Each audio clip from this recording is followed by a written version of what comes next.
আমাদের আজকে যে টপিকটি আলোচনা করব সেটি হচ্ছে আর্টিফিশিয়াল ইন্টেলিজেন্স বা কৃত্রিম বুদ্ধিমত্তা।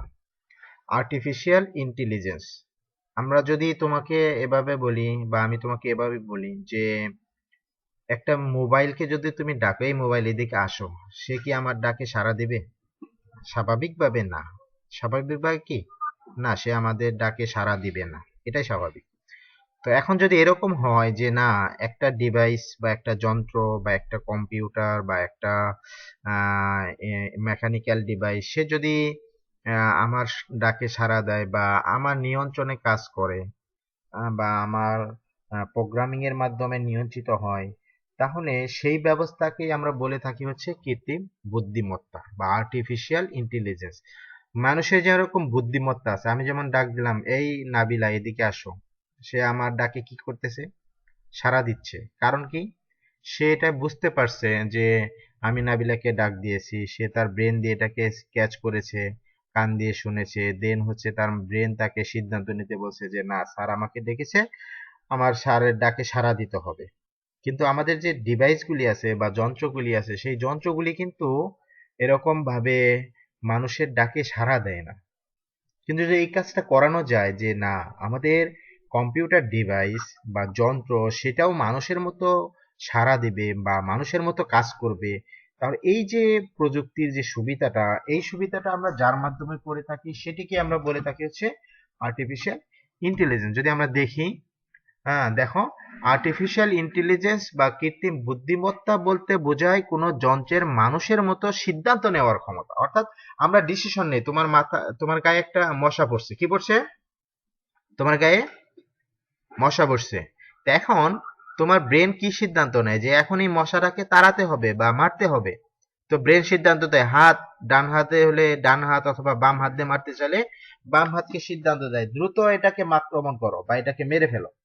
এই যে এটা সিদ্ধান্ত নেওয়া, অর্থাৎ ইনস্ট্যান্ট একটা সিদ্ধান্ত নেওয়া। ঠিক অনুরূপ ভাবে মানুষ যেভাবে চিন্তা ভাবনা করে কাজ করে, অনুরূপ কম্পিউটারকে সেই রূপ চিন্তা ভাবনা করে কাজ করার ক্ষমতা দান করাকেই বলি আমরা আর্টিফিশিয়াল ইন্টেলিজেন্স বা কৃত্রিম বুদ্ধিমত্তা। আমি কি বোঝাতে পেরেছি? জি স্যার। জি স্যার। এটার এটার একটা দেখো, আমি এখানে একটা উদাহরণ দেখেছি। এই যে এই এই চিত্রের ভিতরে দুইটা অংশ আছে, দেখো এই বাম পাশের যে অংশটা, এই বাম পাশের এই অংশটি হচ্ছে হিউম্যান ব্রেইন, মানুষের ব্রেইন। আর ডান পাশের যে অংশটা, এটা হচ্ছে একটা প্রসেসরের মতো, প্রসেসরের যে চিপ গুলো আছে বা লজিক ডায়াগ্রাম আছে, লজিক ডায়াগ্রাম দিয়ে, লজিক গেট দিয়ে এই মেমোরি বা চিপটা তৈরি হয়, সেই অংশটা এখানে বোঝানো হয়েছে। অর্থাৎ আমাদের কম্পিউটারের ভিতরে একটা মেমোরি থাকবে, প্রসেসর থাকবে, তার মাধ্যমে হচ্ছে এই যে মানুষের ব্রেনের মতো এই কাজটা করানো হবে। অর্থাৎ কম্পিউটারের ক্ষেত্রে একটা প্রসেসর থাকে, সেই প্রসেসর দিয়ে সব কাজ করা হয় এবং প্রসেসরের নিজস্ব একটা মেমোরিও থাকে, ইন্টারনাল একটা মেমোরি থাকে, সেটা দিয়ে সে মনে রাখে। যেমন আমাদের ব্রেনে আমরা মনে রাখি 10 বছর আগে যার সাথে দেখা হয়েছিল তাকে আমরা মনে রাখি, বা 20 বছর 15 বছর আগে একজনকে আমার খুব ভালো লেগেছিল, তার কথা এখনো মনে পড়ে, ঠিক না? অনেকের মনে পড়ে না? অনেক জায়গায় এক্সকারশনে গেছি বা ট্যুরে গেছি, দেখে খুব ভালো লাগছে, এক দেখাতে ভালো লেগে গেছে, সেটা আর মন থেকে কখনো যায় না বা স্মৃতিতে। আমাদের মেমোরিটা এরকম যে মেমোরির ভিতরে অনেক কিছু ক্যাচ করে থাকে, মেমোরিতে জমা থাকে। হিউম্যান ব্রেইনটা অনেক, আল্লাহ তাআলা যে এমন ভাবে সৃষ্টি করছে হিউম্যান ব্রেইন, এটা কল্পনার বাইরে। মানে বিজ্ঞানীরা হিউম্যান ব্রেইনের একটু পাঁচ কষ্ট বলবো। হিউম্যান ব্রেইনের 5%ও কাজ করতে পারেনি। কি পরিমাণ মেকানিক্যাল, কি পরিমাণ মেকানিজম, কি পরিমাণ ক্ষমতা, কি পরিমাণ কাজের গতি আল্লাহ তাআলা মানুষের ব্রেনের ভিতরে দিয়েছে। আচ্ছা, তো এটার প্রয়োগ কোথায়? এই যে আমাদের যে এই আর্টিফিশিয়াল ইন্টেলিজেন্স, এটার প্রয়োগ কোথায়? দেখো আমি একটা চিত্র দেখিয়েছি, চিত্রের ভিতরে দেখা যাচ্ছে, এটা আমরা জানি তো না, এটা কি রোবট? হ্যালো। এটা কি robot sir, robot? Robot robot. তার মানে এই আর্টিফিশিয়াল ইন্টেলিজেন্সের প্রয়োগ হচ্ছে রোবটের ক্ষেত্রে। কোথায়? রোবটের ক্ষেত্রে। আমরা রোবটের ক্ষেত্রে দেখি, তো দেখো এই যে আর্টিফিশিয়াল ইন্টেলিজেন্স, এই ইন্টেলিজেন্সের কথাটা সর্বপ্রথম আলোচনা করেন হচ্ছে জন ম্যাককার্থি। কে আলোচনা করেন? জন ম্যাককার্থি। উনি এই আর্টিফিশিয়াল ইন্টেলিজেন্স বা কৃত্রিম বুদ্ধিমত্তা সম্পর্কে সর্বপ্রথম ডিসকাস করেন কি নিয়ে? কৃত্রিম বুদ্ধিমত্তা নিয়ে। এবং উনি এই কৃত্রিম বুদ্ধিমত্তার উপর একটা ল্যাঙ্গুয়েজ আবিষ্কার করেন। কি আবিষ্কার করেন? ল্যাঙ্গুয়েজটার নাম কি? এলআইএসপি। এলআইএসপি নামে একটি ল্যাঙ্গুয়েজ আবিষ্কার করেন। সেই ল্যাঙ্গুয়েজ আবিষ্কার করার কারণে উনাকেই মূলত এই কৃত্রিম বুদ্ধিমত্তার জনক বলা হয়। দেখো, জন ম্যাককার্থি আর্টিফিশিয়াল ইন্টেলিজেন্সের জনক বলা হয়। কেন বলা হয়? কারণ উনি হচ্ছে সর্বপ্রথম এই কথাটি আলোচনা করেন এবং এই আর্টিফিশিয়াল ইন্টেলিজেন্সে আমাদের যে মেমোরি থাকবে সেই মেমোরিতে পূর্বে থেকেই প্রোগ্রাম তৈরি করা থাকবে। কি তৈরি করা থাকবে? প্রোগ্রাম। যেমন সুফিয়া, এই রোবটের ক্ষেত্রে যদি তোমাকে জিজ্ঞেস করা এই তোমার নাম কি, সুফিয়া কি বলে? আমার নাম সুফিয়া। তাহলে এই যে কথাটা সে উত্তর দিচ্ছে বা একটা রোবট যে রেসপন্স করতেছে আমার সাথে, এই রেসপন্স করার জন্য তাকে তার ভিতরে যে মেমোরি আছে বা প্রসেসর আছে, সেই প্রসেসরে পূর্বে থেকে প্রোগ্রাম তৈরি করা আছে। প্রসেসরে কি করা আছে? পূর্ব থেকে প্রোগ্রাম ক্রিয়েট করা আছে, যার কারণে সে আমার সাথে রেসপন্স করে। একটা রোবটের ভিতরে যখন তার ভিতরে কোনো প্রোগ্রামের যে দেওয়া আছে সেই রেসপন্স যদি না পায়, তখন সে ওটাকে নো অ্যান্সার করে বা অন্য নেগেটিভ অ্যান্সার দেয়। কিন্তু পূর্বে থেকে তার ভিতরে যা কমান্ড সেট করা আছে, এই কমান্ডের বাইরে সে কোনো কাজ করতে পারে না। এটা কিন্তু আমাদের মনে রাখতে হবে। একটা রোবট তার কমান্ডের বাইরে কাজ করতে পারে না। তো এখন এই যে রোবটের ভিতরে যে আমি কমান্ডটা তৈরি করব বা সেট করব, তার জন্য তো অবশ্যই প্রোগ্রামিং ল্যাঙ্গুয়েজ লাগবে। সেই প্রোগ্রামিং ল্যাঙ্গুয়েজের ভিতরে আছে এলআইএসপি, যেটা জন ম্যাককার্থি আবিষ্কার করছেন। এছাড়াও এর পরেও আরো অনেক প্রোগ্রামিং ল্যাঙ্গুয়েজ আবিষ্কার হয়েছে, যেমন সিএলআইএসপি, প্রুলক, সি অথবা সি প্লাস প্লাস, সুদ্রু, তারপর হচ্ছে জাভা। এই সমস্ত প্রোগ্রামিং ল্যাঙ্গুয়েজ ব্যবহার করেও আমরা রোবটে প্রোগ্রামিং করতে পারি। তাহলে আমরা কি বইতে তো আরেকজনের কথা বলা হয়েছিল স্যার, কে? মানে আর্টিফিশিয়াল ইন্টেলিজেন্সের স্যার জনক অ্যালান টুরিং। না, এই অ্যালান জুরি না, উনি হচ্ছে এই 1956 সালে জন ম্যাককার্থি উনি সর্বপ্রথম এটা নিয়ে আলোচনা করছে। এই জন্য উনি হচ্ছে এই কৃত্রিম বুদ্ধিমত্তার জনক। ঠিক আছে, বুঝতে পেরেছো? আর এখানে তো উনি প্রথম ব্যবহার করছিলেন, কিন্তু আর উনি তো একটা মানে স্যার করছিলেন, এই যে স্যার অ্যালান টুরিং মানে ক্রিয়েট করছিলেন একটা কম্পিউটার করে স্যার।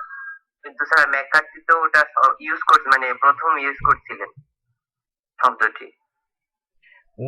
উনি সর্বপ্রথম ব্যবহার করছেন, এই জন্যই ওনার নাম অনুসারে ওটাকে ওনাকে জনক বলা হয়েছে। যেমন আমরা যে কোনো একটা প্রোগ্রামিং ল্যাঙ্গুয়েজ বলো বা যে কোনো কিছু বলো, উনি সর্বপ্রথম যে এটা নিয়ে আলোচনা করেন তাকেই জনক বলা হয়। যেমন আমরা বিশ্বগ্রাম পড়ছি না, জি স্যার। মার্শাল ম্যাকলুহান সর্বপ্রথম বিশ্বগ্রাম সম্পর্কে আলোচনা করেন। কি আলোচনা করেন? Martial McLuhan. ওনার নাম অনুসারে এই জন্য উনি সর্বপ্রথম আলোচনা করেন বিদায় ওনাকে বিশ্বগ্রামের জনক বলা হয়। কিন্তু উনি কিন্তু বিশ্বগ্রাম নিয়ে পুরা ডিটেলস কাজ করেন নাই, এর পরবর্তীতে আরো কাজ হচ্ছে বা ডে বাই ডে। তো আর্টিফিশিয়াল ইন্টেলিজেন্স নিয়ে বর্তমানে প্রচুর পরিমাণ রিসার্চ হচ্ছে। এখন বর্তমানে যারা সিএসসি তে পড়াশোনা করে বা হায়ার এডুকেশনে পড়াশোনা করে, রিসার্চের জন্য আর্টিফিশিয়াল ইন্টেলিজেন্স অনেক বড় একটা সেক্টর আছে। তারপর হিউম্যান ব্রেইন, মানুষের ব্রেইন নিয়ে এখন প্রচুর পরিমাণ রিসার্চ হচ্ছে। হিউম্যান ব্রেইন নিয়ে প্রচুর পরিমাণে কি হচ্ছে? রিসার্চ হচ্ছে, আমরা দেখতেছি বা প্রচুর পরিমাণে কাজ হচ্ছে। তো এখন সর্বপ্রথম যিনি আলোচনা করেন তাকেই জনক বলা হয়। ঠিক আছে, আচ্ছা। এরপরে আসি আমাদের রোবোটিক্স। পরের যে আইটেম সেটা হচ্ছে কি? রোবোটিক্স। রোবট এবং রোবোটিক্স কি এক জিনিস? না স্যার। রোবট হচ্ছে একটা যন্ত্র। রোবট হচ্ছে কি? একটা যন্ত্র। আর রোবোটিক্স হচ্ছে একটা টেকনোলজি। রোবোটিক্স কি? একটা টেকনোলজি। সেই টেকনোলজি দ্বারা আমরা কি করে থাকি? রোবট তৈরি করে থাকি, নকশা ডিজাইন করা হয়। যেমন দেখো এখানে সুন্দর করে আমি সংজ্ঞাটা লিখে দিয়েছি। রোবোটিক্স হলো টেকনোলজির এমন একটি শাখা যেখানে রোবটের নকশা, গঠন, কাজ ও ব্যবহার নিয়ে আলোচনা করা হয়। কি করা হয় তাহলে? টেকনোলজির একটি শাখা বা রোবটকে আমরা একটা রোবোটিক্সকে আমরা একটা টেকনোলজি বলতে পারি। সেই টেকনোলজিতে কি কি কাজ করা হয়? রোবটের নকশা করা হয়, গঠন নিয়ে আলোচনা করা হয়, কাজ ও ব্যবহার নিয়ে আলোচনা করা হয়। আর রোবট হলো এক ধরনের ইলেকট্রোমেকানিক্যাল যান্ত্রিক ব্যবস্থা বা যন্ত্র বলতে পারি, বা কম্পিউটার নিয়ন্ত্রিত একটা যন্ত্র। কম্পিউটার নিয়ন্ত্রিত একটা যন্ত্র। এর প্রধান ব্যবহার হলো মানুষের পরিবর্তে কাজ করা, এটা আমাদের সাধারণ হিসেবে বলা হয়। অর্থাৎ মানুষের বিকল্প হিসেবে আমরা মূলত রোবট ব্যবহার করে থাকি। তো রোবট যেমনই হোক না কেন মানুষের মতো আকৃতি হতে হবে এটা কিন্তু জরুরি না। একটা রোবট মানুষের মতো আকৃতি হতে হবে এটা কি না? জরুরি না। একটা রোবট যেমনই হোক তার কয়েকটা মৌলিক উপাদান থাকতে হবে। কি থাকতে হবে? কয়েকটা মৌলিক উপাদান থাকতে হবে। সেই মৌলিক উপাদানগুলি কি কি? মৌলিক উপাদানগুলির ভিতরে প্রথম হচ্ছে প্রোগ্রামকৃত প্রসেসর। প্রথম কি? স্যার প্রোগ্রামকৃত প্রসেসর। দুই নাম্বার হচ্ছে পাওয়ার সিস্টেম। দুই নাম্বার কি? Power system. 3 number sensor. 4 number হচ্ছে অ্যাকচুয়েটর। 5 নাম্বার হচ্ছে ম্যানিপুলেশন। এই পাঁচটা আমরা আলোচনা করব। তাহলে আমরা বলতে পারি যে একটা রোবটের মধ্যে 5টা জিনিস আছে। কয়টা জিনিস? 5টা। 5টা, অর্থাৎ 5টা মৌলিক উপাদান থাকতে হবে। এটা এখন মানুষের আকৃতি হোক, বা একটা ছোট একটা ঘড়ির আকৃতি হোক, বা ছোট একটা কি বলে ওই যে আমরা ব্যবহার করি, ড্রোন ব্যবহার করি, ড্রোনের আকৃতি হোক, বা যেরকমই হোক না কেন তার ভিতরে 5টা জিনিস থাকতে হবে। কয়টা জিনিস থাকতে হবে? 5টা। 1 নাম্বার হচ্ছে প্রোগ্রামকৃত প্রসেসর, 2 নাম্বার হচ্ছে power system, 3 number sensor, 4 number হচ্ছে অ্যাকচুয়েটর, 5 নাম্বার হচ্ছে ম্যানিপুলেশন। ওয়ালাইকুম আসসালাম। তো প্রথমে আমরা দেখে নেই প্রসেসরের কাজ কি, বা প্রোগ্রামকৃত প্রসেসর বলতে আমরা কি বোঝাই। অর্থাৎ আমি আগেই বলেছি মানুষের যেরকম ব্রেইন আছে ঠিক অনুরূপ ভাবে রোবটের ভিতরে একটা প্রসেসর থাকবে। সেখানে একটা প্রসেসরও থাকতে পারে, একাধিক প্রসেসরও থাকতে পারে। আমি বলতেছি রোবটের ভিতরে একটা প্রসেসরও থাকতে পারে, একাধিক প্রসেসরও থাকতে পারে। সেই প্রসেসরের ভিতরে পূর্ব থেকেই প্রোগ্রামিং ল্যাঙ্গুয়েজের মাধ্যমে নির্দেশনা সেট করা থাকবে। পূর্ব থেকেই প্রোগ্রামিং ল্যাঙ্গুয়েজের মাধ্যমে এলআইএসপি, প্রোলগ, তারপর C, C plus plus, Java, সেই অনুসারে যে কোনো একটা প্রোগ্রামিং ল্যাঙ্গুয়েজ দিয়ে রোবটের ভিতরে যে প্রসেসরটা থাকবে সেই প্রসেসরের ভিতরে প্রোগ্রাম করা থাকবে, এবং সেই প্রোগ্রাম অনুসারে মূলত রোবট কাজটি করবে। তো এখানে আরেকটা কথা বলে দিয়েছি, সেটা হচ্ছে রোবটে এক বা একাধিক প্রসেসরও থাকতে পারে। তাহলে আমাদের প্রথম উপাদানের নাম কি বললাম আমরা? প্রোগ্রামকৃত প্রসেসর। গুড। দেন হচ্ছে 2 নাম্বার হচ্ছে আমাদের পাওয়ার সিস্টেম। দেখো দুনিয়াতে সবকিছু চলার জন্য পাওয়ার দরকার। কি দরকার? দুনিয়াতে সবকিছু চলার জন্য কি দরকার? পাওয়ার দরকার, শক্তি। শক্তি ছাড়া কিন্তু কেউ চলে না। আমাদের মানুষ, আমরা যারা হিউম্যান বিইং, আমাদের শক্তি পাই আমরা কিভাবে? আমরা আমাদের শক্তি কিভাবে? খাবার গ্রহণের মাধ্যমে। আমাদের তৈরি হয়েছে, আমরা মাটির থেকে তৈরি। আমরা কিসের থেকে তৈরি? মাটির থেকে তৈরি। এই কারণে আমাদের সকল ধরনের খাবার হচ্ছে মাটির থেকে উৎপন্ন হয়। আমাদের সকল খাবার কোথা থেকে উৎপন্ন হয়? মাটির থেকে উৎপন্ন হয়, কারণ আমাদের তৈরি হচ্ছে মাটির থেকে। তাহলে তুমি বলো তো রোবট কিসের থেকে তৈরি? বিভিন্ন মেকানিক্যাল যন্ত্র থেকে তৈরি, ইলেকট্রিক্যাল যন্ত্র থেকে, ইলেকট্রিক্যাল ডিভাইস থেকে তৈরি। তাহলে তার খাবার কোথা থেকে আসবে? ইলেকট্রিক্যাল ওই অংশ থেকে। তার মানে হচ্ছে রোবটের জন্য, পাওয়ারের জন্য আমার ইলেকট্রিসিটি লাগবে। তো ইলেকট্রিসিটি দুই ধরনের হতে পারে, একটা হচ্ছে এসি আর একটা হচ্ছে ডিসি। তো আমাদের বেশিরভাগ রোবটের ক্ষেত্রে ডিসি ইলেকট্রিসিটি ব্যবহার করা হয়, আর ডিসি ইলেকট্রিসিটির জন্য আমাদের ব্যবহার করে থাকি হচ্ছে আমরা ব্যাটারি।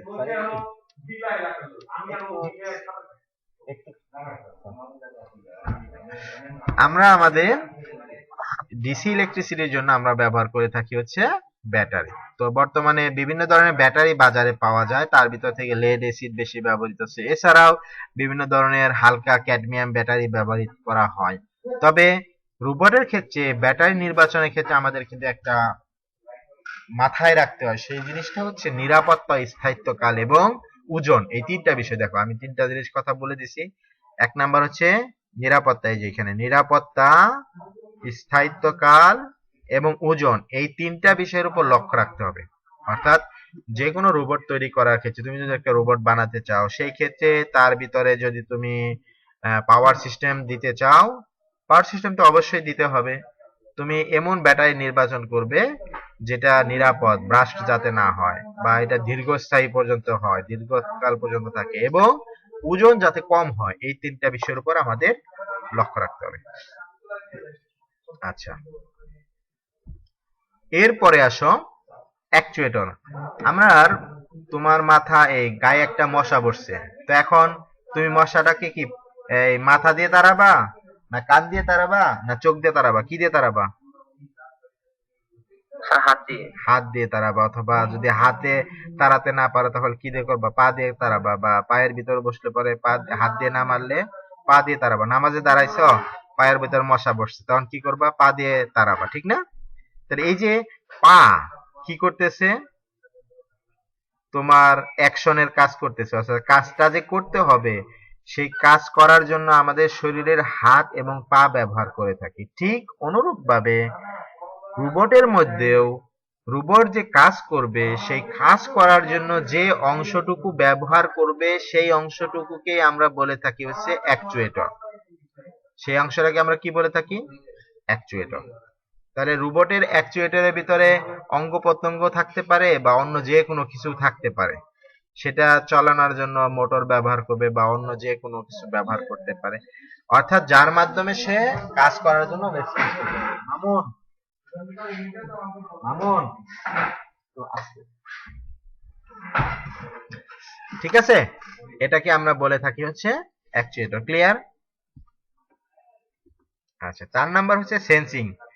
আমরা দেখি কিভাবে? আমাদের চোখ দিয়ে দেখি।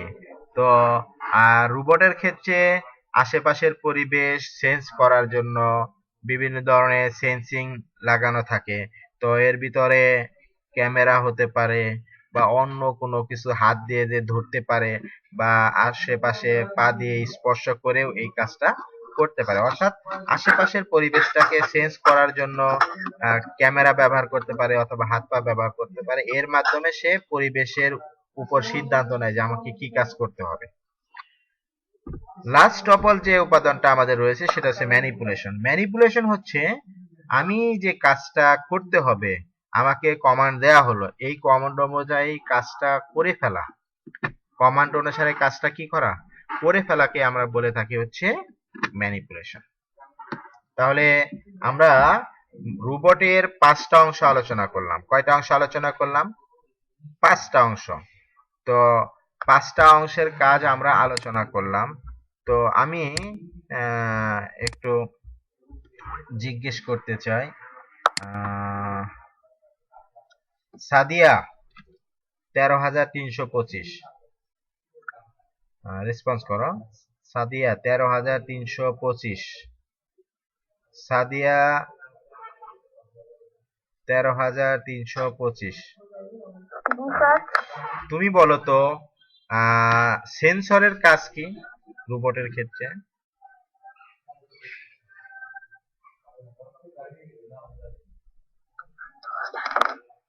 যা বুঝছো। স্যার এখন সেন্স করা, কি করা? সেন্স করা। আমরা দেখি, আমরা যেমন তোমার রুমের ভিতর ঢুকছো, গরম লাগছে, তো তুমি অনুভব করতেছো যে আমার গরম লাগছে, এখন কি করতে হবে? ফ্যান ছাড়তে হবে। বা তোমার যে শীত করতেছে, শীতের জামা পরতে হবে। হ্যাঁ, আমাকে এই কাজটা করতে হবে। আমার মশা পড়ছে, আমরা বুঝতে পারি, চোখ দিয়ে দেখি বা ব্যথা অনুভব করি। ঠিক অনুরূপ ভাবে রোবটের ক্ষেত্রেও তার কি কাজ করতে হবে, এখন কি করা জরুরি, সেটা বোঝার জন্য ক্যামেরা থাকে, সেটিকে আমরা বলে থাকি হচ্ছে সেন্সিং। ক্লিয়ার? জি স্যার। চামেলি আক্তার, আমরা বলতো প্রোগ্রামকৃত প্রসেসরের কাজ কি? 13,413। চামেলি, চামেলি আক্তার, মাইক্রোফোন অন করো। হ্যাঁ, বলতো প্রোগ্রামকৃত প্রসেসর দ্বারা আমরা কি বুঝাই, বা এর প্রোগ্রামকৃত প্রসেসরের কাজ কি? প্রসেসরটাকে আমরা কার সাথে তুলনা করতে পারি? মানুষের ব্রেনের সাথে তুলনা করতে পারি। কার সাথে? ব্রেন। ব্রেন ব্রেন যেমন কাজ করে ঠিক অনুরূপভাবে আহ, বিকল্প হিসেবে আমাদের রোবটের ভিতরে কি ব্যবহার করা হয়? প্রোগ্রামকৃত প্রসেসর ব্যবহার করা হয়। ঠিক আছে? আচ্ছা। সুপ্তি 13,380। সুপ্তি, জি স্যার। অ্যাকচুয়েটরের কাজ কি? অ্যাকচুয়েটর অ্যাকচুয়েটর স্যার এটা হলো মানে অঙ্গ প্রত্যঙ্গ দ্বারা হলো কাজ করাকে বোঝায়। হ্যাঁ, ওই তার মানে হচ্ছে আমরা যেমন কাজ করি হাত পা দিয়ে, ঠিক অনুরূপ ভাবে রোবট যার মাধ্যমে কাজটা করবে সেটিকে আমরা বলে থাকি হচ্ছে actuator. Actuator. Good, thank you. তাহলে আমরা 5টা জিনিস ক্লিয়ার বুঝতে পেরেছি। এরপরে এখন আমরা দেখব হচ্ছে রোবটের ব্যবহার কোথায়। রোবটের ব্যবহার আমরা কোথায় করতেছি? 1 নাম্বার দেখো, যুদ্ধক্ষেত্রে বিমান চালনায় বর্তমানে রোবট ব্যবহৃত হচ্ছে। এতে করে যুদ্ধ ব্যয় বা যুদ্ধের যে মানুষ মারা যাওয়া বা একটা ক্ষতি হওয়া সেটার সম্ভাবনা অনেক কি হয়ে গেছে? কমে গেছে। অর্থাৎ রোবটের কারণে খুব সহজে আমরা যুদ্ধ বিমান পাঠাতে পারি।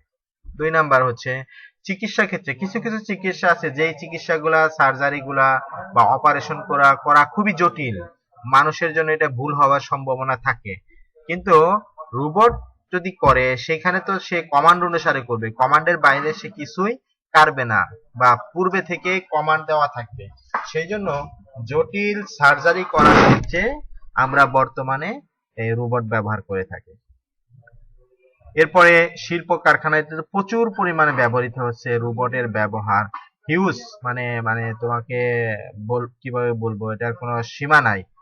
প্যাকেজিং করা, পণ্য উৎপাদন করা, এই সমস্ত কাজে ভারী যন্ত্রপাতি উঠানো, এই সমস্ত কাজে ব্যাপকভাবে রোবট ব্যবহার হচ্ছে। এরপরে দেখো মহাকাশে বিভিন্ন সূক্ষ্ম কাজের জন্য, অর্থাৎ মহাকাশ অভিযানের জন্য যে সমস্ত যান পাঠানো হয় বা মঙ্গল গ্রহে বা বিভিন্ন গ্রহে আমরা যে মহাকাশ যান পাঠাই, সেইখানে ছবি তোলার জন্য বা সেইখানকার মাটি সংগ্রহ করার জন্য আমরা রোবট ব্যবহার করে থাকি।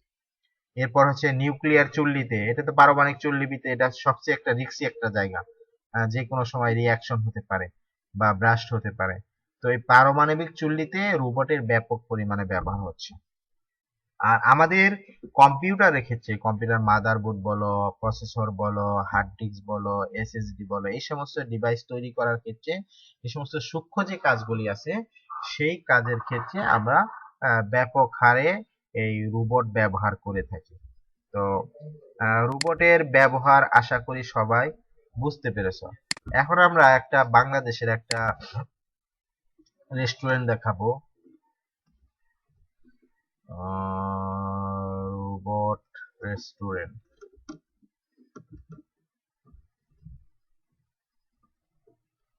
ঢাকা।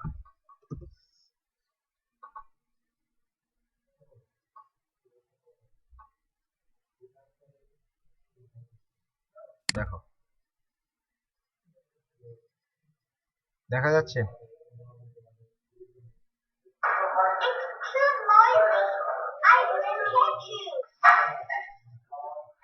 এটা কিন্তু বাংলাদেশে।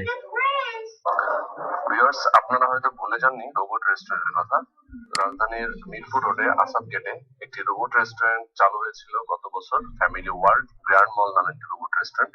আমরা আজকে হাজির হয়ে গিয়েছি সেই রোবট রেস্টুরেন্টে।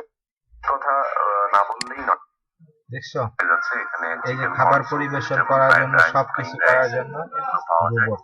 এবং পাস্তা স্পেশাল একটি প্যাকেজ আছে এবং কিডসদের জন্য মানে বাচ্চাদের জন্য একটা প্যাকেজ আছে, chicken corn soup, French fry, fried chicken, mix food, custard, এগুলো জাস্ট পাওয়া যায় এখানে। এর বাইরেও আরো কিছু নতুন আসাদ গেটে খাবারের মেনু তারা এখানে অ্যাড করার চিন্তা ভাবনা চলছে। স্যার নাম কি রেস্টুরেন্টের নাম হচ্ছে রোবট রেস্টুরেন্ট বললেই হবে। Sir Asad gate. হ্যাঁ, আসাদ গেটে, মিরপুর রোডে।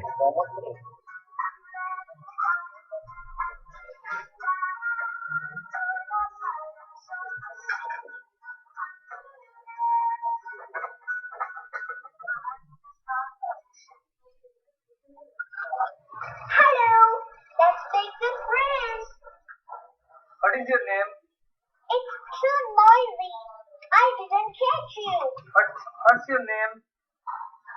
I beg your pardon? How are you? How are you? Little tiger, pass me by, pass me by. Have you lost? আচ্ছা, তো আমরা শর্ট একটা যে ভিডিওটা দেখলাম একটু টেনে দেখেছি, বাকি আহ, আমাদের বাংলাদেশেও বর্তমানে রোবট রেস্টুরেন্টে ব্যবহার হচ্ছে। অর্থাৎ মানুষের বিকল্প হিসেবে রোবট যে ব্যবহৃত হচ্ছে, এটার হিউজ একটা অ্যাপ্লিকেশন বর্তমানে ওয়ার্ল্ড ওয়াইড সব জায়গায় প্রচুর পরিমাণে হয়েছে। এবং বিদেশের অনেক জায়গাতে বাসাবাড়ি পাহারা দেওয়ার কাজ, তারপরে হচ্ছে বাসাবাড়ি ঝাড়ু দেওয়া, এরপরে হচ্ছে তোমার কি বলে বাসা বাড়ির যত কাজ আছে সমস্ত কাজের করার জন্য বর্তমানে ওয়েস্টার্ন কান্ট্রিগুলা বা পৃথিবীর অন্যান্য দেশগুলিতে ব্যাপক হারে রোবট ব্যবহৃত হচ্ছে। এটার কিছু পজিটিভ দিক আছে, নেগেটিভ দিকও আছে। পজিটিভ দিক হচ্ছে আমরা কাজটাকে সহজ করতে পারতেছি, খুব সহজে আমরা জীবনযাত্রার মান উন্নত হচ্ছে। নেগেটিভ দিক হচ্ছে কিছু কিছু ক্ষেত্রে তোমার হচ্ছে এই কি বলে চাকরি ক্ষেত্র কমে যাচ্ছে বা কাজের ক্ষেত্র কমে যাচ্ছে। কিন্তু কাজের ক্ষেত্র কমলেও আলটিমেটলি নতুন নতুন ক্ষেত্র উৎপন্ন হচ্ছে, যার মাধ্যমে আমরা কাজ আগে 50 জনে যে কাজ করতাম আমরা একজন দিয়ে সেই কাজ করে পারতেছি। বা মানুষ একটা কাজ করে মানুষের ভিতরে ক্লান্তি আসে, আমরা কাজ করতে করতে কি হয়ে যায়, ক্লান্ত হয়ে যায়। কিন্তু রোবটের কিন্তু কখনো কি নাই, ক্লান্ত নাই। মানে রোবট এমন একটা যন্ত্র, যেই যন্ত্র কখনো কি হয় না, ক্লান্ত হয় না। ঠিক আছে, তাহলে আমরা আজকে এ পর্যন্ত দুইটা জিনিস দেখলাম। একটা হচ্ছে আর্টিফিশিয়াল ইন্টেলিজেন্স কি, দেন হচ্ছে রোবোটিক্স কি, রোবট কি, রোবটের 5টা অংশ আছে সেই 5টা অংশ দেখলাম, দেন হচ্ছে রোবটের ব্যবহার দেখলাম, এবং রোবটের উপর একটা শর্ট ভিডিও দেখলাম আমরা। কাজ হাজারি তো আমি এর আগে আলোচনা করেছি, এটা তো আলোচনা হয়েছে, এটা তো তোমরা পড়েছো, তোমাদেরকে আমি কাজ সাথে আলোচনা করেছি। মহাকাশ অভিযান জানি সম্পর্কে কিছু। মহাকাশ অভিযান বলতে আমরা কি বুঝি, এটা থেকে নরমালি কোশ্চেন কম আসে, জাস্ট আমি একটু হালকা আলোচনা করব। বলো তো মহাকাশ অভিযান বলতে আমরা কি বুঝি? কেউ মহাকাশ অভিযান বলতে আমরা কি বুঝি? এনিওয়ান? স্যার মহাকাশ অভিযান মানে তো মানে মহাকাশের মধ্যে কি কি মানে অজানা জিনিস আছে ওগুলা মানে গিয়ে মানে দেখার স্পেসশিপ ট্রাভেল, ওইটা মহাকাশ অভিযান না?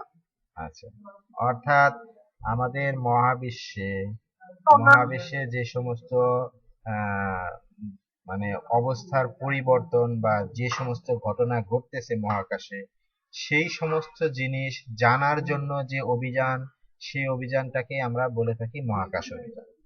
যেমন আমরা ট্যুরে যাই না, হ্যাঁ, ওই সায়েন্স ফিকশনের বিভিন্ন ধরনের ই করে না, আমরা কেওক্রাডং ভ্রমণে যাই, অভিযান কেওক্রাডং উঠি করা, আমরা কেউ যাই এভারেস্ট জয় করতে যাই না, তার মানে কি এভারেস্ট পর্যন্ত উঠা, এভারেস্টে কি আছে সেটা দেখা, সেখানে কিভাবে কি হচ্ছে সবকিছু জানা। ঠিক অনুরূপ ভাবে মহাকাশে কোথায় কি হচ্ছে সেটা জানার জন্য, দেখার জন্য যে অভিযান, সেটাকে বলে থাকি হচ্ছে মহাকাশ অভিযান। বিভিন্ন দেশ থেকে বিভিন্ন ধরনের আমাদের পাঠাচ্ছে মহাকাশে, বিভিন্ন ধরনের যন্ত্র পাঠাচ্ছে অভিযানের জন্য। এটা একটা চিত্র আমরা দেখলাম, এই চিত্র দিয়ে বিভিন্ন দেশে এটা মহাকাশে পাঠায়। তো এটার একটা জাস্ট একটু এটা আমরা জানার জন্য, আর কিছু না। এখান থেকে নর্মালি কোশ্চেন কম হয়। হ্যাঁ, এই যে তোমার মহাকাশ অভিযান থেকে তোমাদের পরীক্ষায় নর্মালি কোশ্চেন আসে না, জাস্ট আমরা একটু আলোচনা করা যে আসলে মহাকাশ অভিযান হয় কিভাবে বা কিভাবে কোথায় শুরু হয়েছিল, সেই বিষয়গুলো মূলত আলোচনা। দেখো, মহাশূন্যের যাত্রার প্রথম পদক্ষেপটার সূচনা হয়েছে 1957 সালে। 1957 সালে তখন যে সোভিয়েত ইউনিয়ন উনি একটা ওনারা পাঠাইছিল, সেটার নাম দিয়েছে স্পুটনিক 1। তো এরপরে 1961 সালে 12ই এপ্রিল ইউরি গ্যাগরিন উনি পৃথিবীর চারিদিকে পরিভ্রমণ করেন, অর্থাৎ পৃথিবীটাকে ঘুরে দেখেন মহাকাশে। তারপরে স্পুটনিক উৎক্ষেপণের প্রায় 4 বছর পর একদিন আমেরিকার যুক্তরাষ্ট্রে অ্যালান শেপার্ড মহাকাশে গমন করে।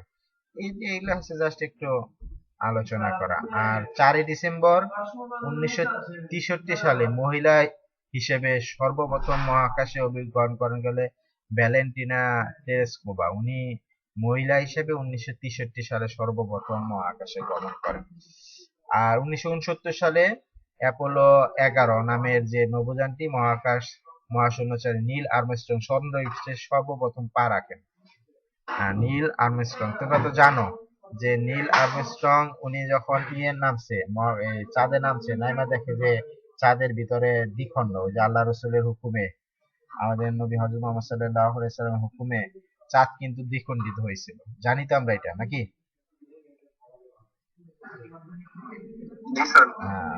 ওইটা দেখে উনি দেখছিল যে ওই দাগটা এখনো আছে, যে চাঁদের যে দ্বিখণ্ড হচ্ছে ওই দাগটা এখনো আছে। উনি মুসলমান হয়েছে। আচ্ছা আচ্ছা, বর্তমানে মহাকাশে সবাই চেষ্টা করতেছে যান পাঠানোর জন্য বা অভিযান করার জন্য। বিভিন্ন ধরনের যান পাঠাচ্ছে, ভারত থেকে পাঠাচ্ছে, চীন থেকে পাঠাচ্ছে, তারপর রাশিয়া, তারপর হচ্ছে ইরান, সহ অভিযান চালাচ্ছে।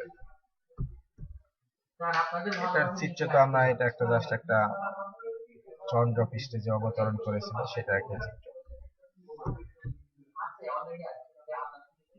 তো মহাকাশে সবকিছু নিয়ন্ত্রণ করার জন্য বিভিন্ন ধরনের স্যাটেলাইট আছে।